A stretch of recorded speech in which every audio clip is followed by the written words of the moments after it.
Something's wrong. I'm not myself. It's hard to think that there's a shadow inside my head. I can only focus on writing. Everything else is a blur. I'm trapped in this cabin. Have been for days, but it's always dark outside. My editor is real. I saw her again. She's not human. It's not human. A dark presence is wearing the old woman's face. She was covered in clinging shadows. There's a hole in her chest where her heart should be. I think I've made a horrible mistake.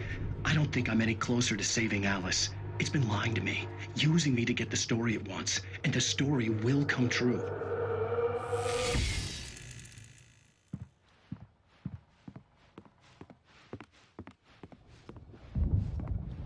Hartman had mentioned that the power had been acting up. Maybe that was the reason for the generator and the work light on the balcony. The generator hadn't been activated, and there was no key. Hartman wanted me to write. I knew I couldn't, but I figured I should just play along for now. It was the only thing I could do with Nurse Birch watching me like a hawk.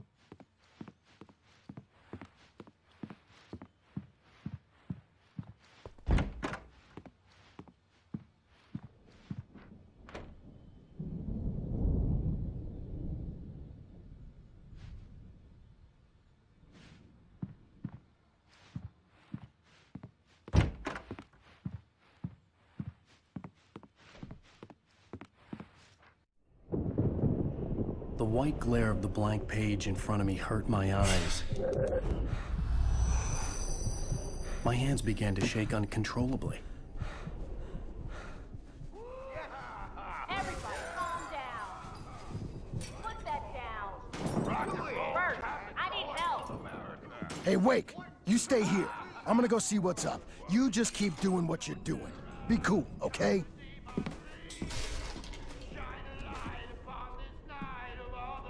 I didn't know what the chaos was all about, but it could be my only chance of getting out of here. Where the hell did he get a damn hammer? I don't know. Here's a friendly poke from Mjolnir, witch. Afraid of the crazy brothers, are ya? Not so weak now, are we? Sinclair looked bad. That wasn't a love tap. The crazy old fart hit her hard. If she was one of Hartman's goons, she had it coming. I could get the key to the office room from Sinclair. The backstage is all yours, Tom. Seize your destiny.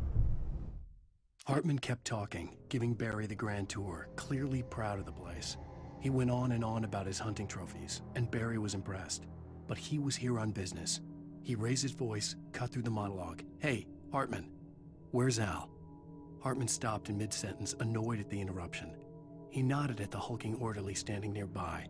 The man smiled and clapped a practiced hand on Barry's shoulder. I had to get to Hartman's office. He had taken all my manuscript pages. That's where he'd been keeping them.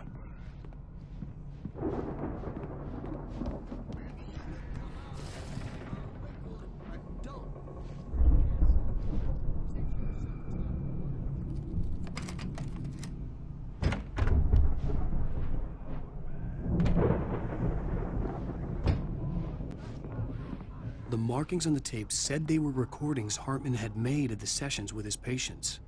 I saw Alice's name on one of them. For a moment, I couldn't breathe right. Now, Mrs. Wake, can you tell me about Alan's problems? He's more and more out of control all the time. The parties, he's so angry all the time. He's getting violent. Do you mean with you? No, not with me. No, never. Sometimes I almost wish Alan would take a swing at me, because at least that'd lead to a conversation he couldn't just march out of. But no. Alan doesn't really sleep. And the work, well, he's not writing at all. He sits there for hours and just gets more and more frustrated. And I can't talk to him.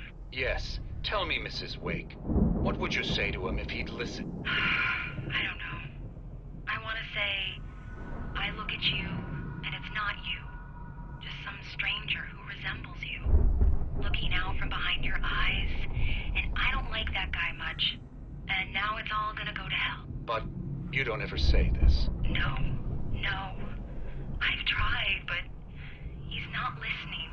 He's too deep in his own problems, always going on about something else. I'm so afraid I'm gonna lose him, and we're not even talking anymore. He doesn't let me in anymore. He just keeps me in the dark. I'm so alone here, even when he's home. Please help me, Doctor, because I'm at my wit's end. Well, if you can just get him here, I'll absolutely do my very best. Yeah, but Doctor, you need to be careful with him. He's not just going to listen to you and cooperate. He's the most stubborn man I've ever met. Well, I'll be sure to bear that in mind. Hearing her voice, what she was saying made me happy and sick and guilty all at once. Worst of all, I recognized the words. The phone call from her. It had been a cut-up of this. Just a recording.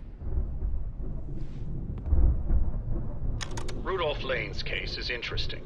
He was completely blocked, and frankly, I was about to discard him as useless. However, once Wake arrived and started writing, something changed in Rudolph. He's producing extraordinary. Unfortunately, he doesn't respond to direction at all, and it's my belief that he's not so much a creator as an illustrator, perhaps, a recorder of sorts. I haven't considered the existence of such a role before, let alone its implications. Used are informative. At least he's easily controlled and useful. I wish I could say the same about Wake. It's frustrating that the best subjects are always so damn difficult to deal with.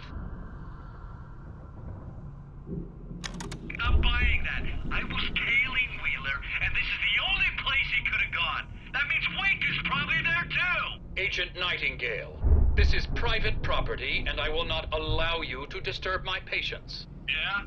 I can get a warrant. How are your fragile little patients like that? Oh, I'm thoroughly intimidated by your mighty authority now, Agent. Listen, you smug snob. How would you like it if I busted through this gate and knocked you around a little? Agent Nightingale, first of all, I'm recording this conversation, so you might want to watch what you say. Secondly, you're not dealing with a hick now.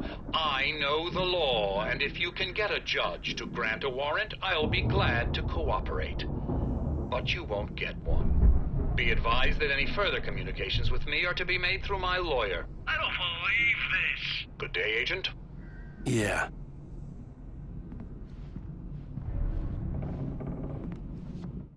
Hartman wasn't happy. Maude could see it in his eyes. He quickly lowered his own. He had made a mess of it, and he knew it. The shame of failure was hard to bear. He hadn't expected Wake to say he needed more time, and he blurted out 2 days, less than Wake had asked for to show him who was in charge. But that wasn't part of Hartman's plan.